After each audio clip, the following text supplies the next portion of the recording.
साल 2025 तो शर्तिया रहा गोल्ड और सिल्वर का ही, लेकिन 2026 की शुरुआत में ही इन प्रेशियस मेटल्स के प्राइस में ऐसा शार्प करेक्शन आया कि जो लोग गोल्ड सिल्वर में इन्वेस्टमेंट को लेकर कुछ ज्यादा ही बुलिश थे, वो अचानक से ही इवैल्यूएट करने लगे हैं गोल्ड सिल्वर के 2026 के आउटलुक को लेकर। आखिर इन्वेस्टमेंट की दुनिया में कन्वेंशनल विजडम तो यही है कि पास्ट परफॉर्मेंस कभी भी फ्यूचर रिटर्न की गारंटी नहीं होती है। क्या इन्वेस्टमेंट का यह ज्ञान सोने पर भी लागू होता है, या फिर कमोडिटी एक्सचेंज के फंडामेंटल्स ये दिखा रहे हैं कि सोना 2026 में भी दे सकता है ऐसा ही रिटर्न, या कम से कम किसी दूसरे एसेट क्लास से ज्यादा रिटर्न देने जा रहा है, या फिर एक लंबे उछाल के बाद यह साल है गोल्ड के प्राइस सैचुरेशन का, एक टाइम करेक्शन का, जहां प्राइस करेक्शन की भी बस शुरुआत भी हुई है। वैसे 2026 के शुरुआती दिनों में तो स्टॉक मार्केट भी कुछ ज्यादा ही झटके दे रहा है, ओवर वैल्यूड भी है प्राइस मल्टीपल्स के लिहाज से, और साथ ही प्रॉपर्टी मार्केट का बबल भी चिंता का सबब बना हुआ है। तो क्या आम इन्वेस्टर्स को गोल्ड में ही इन्वेस्ट करना चाहिए? तमाम ट्रेड डील और फेड पॉलिसी में थोड़ी स्टेबिलिटी आने के बाद भी आज इस बात से कोई इनकार नहीं कर सकता है कि दुनिया भर में जियो पॉलिटिकल और जियो इकोनॉमिक अनसर्टेनिटी बनी हुई है। तो क्या यह साल भी सेफ हेवन के तौर पर गोल्ड का साल रहने वाला है? कहीं गोल्ड को लेकर इतना बुलिश होना काउंटर प्रोडक्टिव तो नहीं होगा, और इन्वेस्टर्स अपना पैसा तो नहीं फंसा देंगे लंबे अवधि के लिए? ऐसे न जाने कितने ही सवाल हैं आज हर आम इन्वेस्टर्स के मन में, और ये सवाल तो स्वाभाविक हैं। क्या है गोल्ड के इन्वेस्टमेंट का आउटलुक 2026 के लिए लगातार बदलते जियो पॉलिटिक्स और जियो इकोनॉमिक्स के बीच?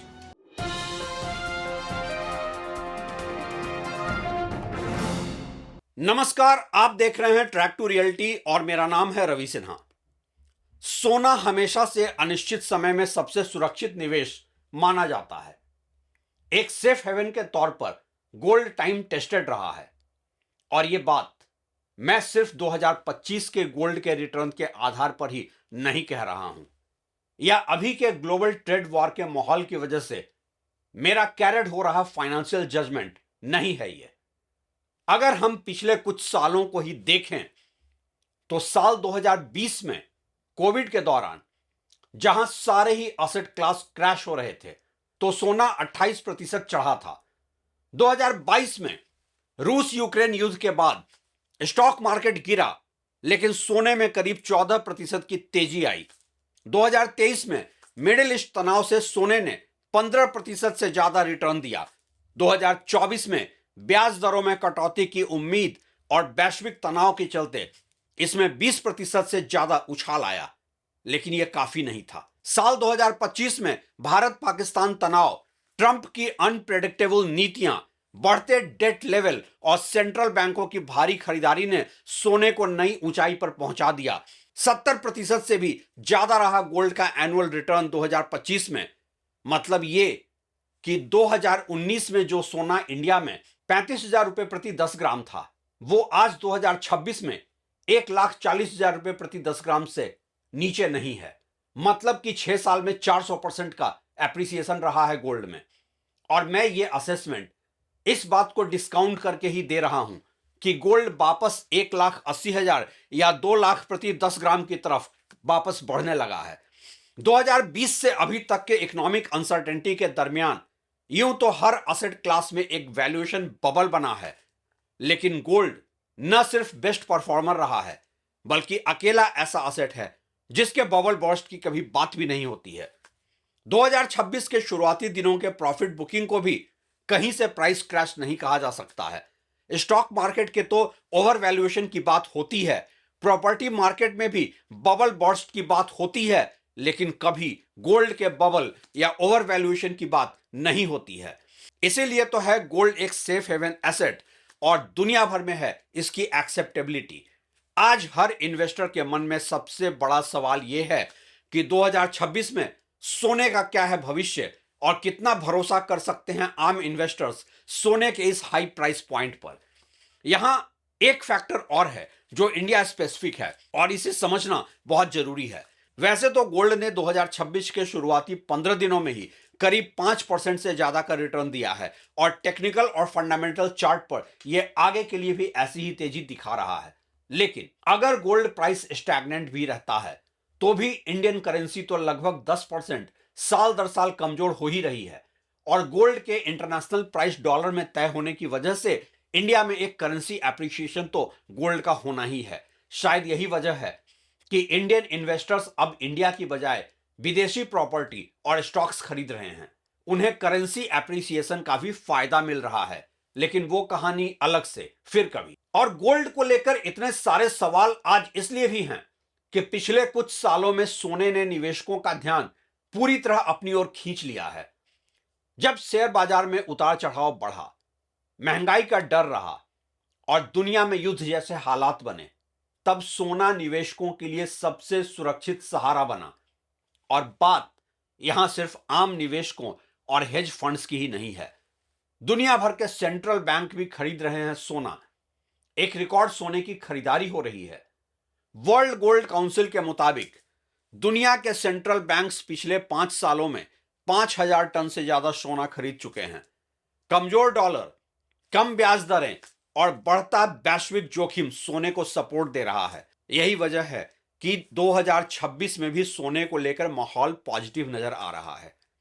अधिकांश बैंक और विशेषज्ञ बुलिश हैं। गोल्डमैन सैक्स का अनुमान है कि सोना साल के अंत तक लगभग $4,900 प्रति औंस रह सकता है।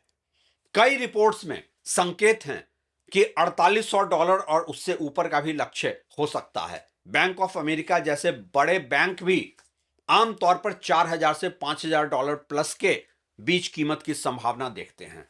यह सब दरअसल कंजर्वेटिव असेसमेंट है और ग्रे मार्केट के अनुमान बताते हैं कि सोना और भी ऊंचे स्तर जैसे $6,000 प्लस तक पहुंच सकता है अगर दुनिया भर में रिस्क इंडेक्स और वॉलेटिलिटी इंडेक्स ऐसे ही हाई रहा तो।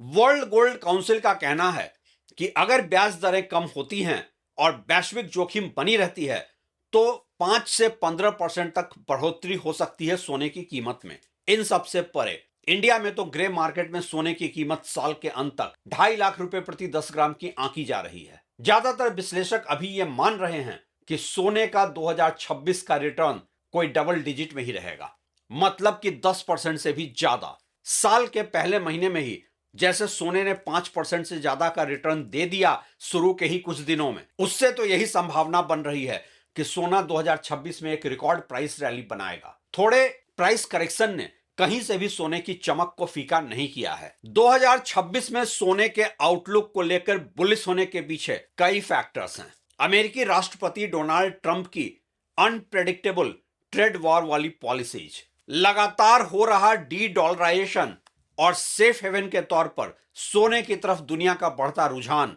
लगातार बढ़ता जियोपॉलिटिकल टेंशन और दुनिया भर के देशों में हेजिंग स्ट्रेटजी पर फोकस, दुनिया भर के सेंट्रल बैंक्स का लगातार सोने की रिकॉर्ड खरीद और रिजर्व करेंसी के तौर पर सोने की बढ़ती डिमांड, स्टॉक मार्केट का लगातार खराब प्रदर्शन और प्राइस मल्टीपल के बेंचमार्क पर हाई वैल्यूएशन, प्रॉपर्टी मार्केट में लगातार बनता वैल्यूएशन बबल, एक ग्लोबल मार्केट क्रैश या फाइनेंशियल रीसेट की संभावना, जहां लंबे समय तक चलने वाली आर्थिक मंदी की भी चिंता है। और सबसे बड़ी बात तो ये कि किसी संभावित एसेट बबल बस्ट के खिलाफ गोल्ड का आउटस्टैंडिंग एसेट के तौर पर एक्सेप्टेबिलिटी, और वो भी बिना किसी काउंटर पार्टी रिस्क के। आज तो गोल्ड में इन्वेस्टमेंट को लेकर बहुत सारे लोगों का यह भी सवाल है कि सोने में निवेश कैसे किया जाए, फिजिकल गोल्ड खरीदें या फिर गोल्ड फंड्स का रास्ता अपनाएं।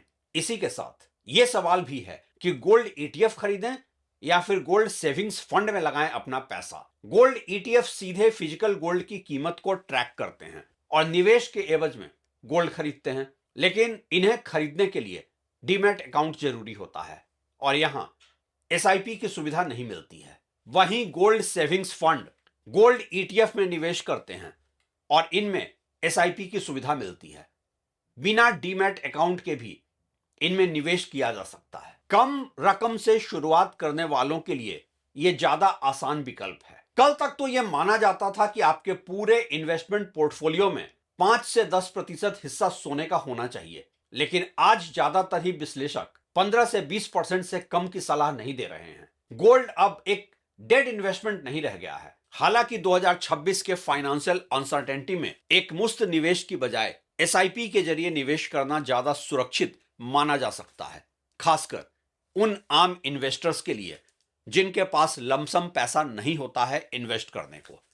लेकिन हां, यह जरूर याद रखें कि अगर आप 2025-26 में सोने की ऐतिहासिक तेजी से कैरियड हो रहे हैं तो आपको सोने में निवेश लंबी अवधि के लिए करना चाहिए और इसे सेफ्टी और पोर्टफोलियो बैलेंस दोनों के लिए इस्तेमाल करना चाहिए। निवेश से पहले अपनी जोखिम क्षमता और लक्ष्य, रिस्क टॉलरेंस और टाइम होराइजन जरूर समझें। और हां, सारे ही असेट क्लास में सबसे कम रिस्की अभी के लिए तो गोल्ड ही है और इसलिए 2026 का साल एक बार फिर से गोल्ड का ही साल रहने वाला दिखता है। आखिर गोल्ड में किसी बबल बर्स्ट या प्राइस करेक्शन का रिस्क जो नहीं है और दुनिया भर में बढ़ रही आर्थिक अनिश्चितता तो सबसे बड़ा कैटलिस्ट है ही गोल्ड की एक जबरदस्त प्राइस रैली के लिए। क्या आपके पास है कोई तर्क कि गोल्ड क्यों नहीं और अप्रिशिएट करेगा 2026 में?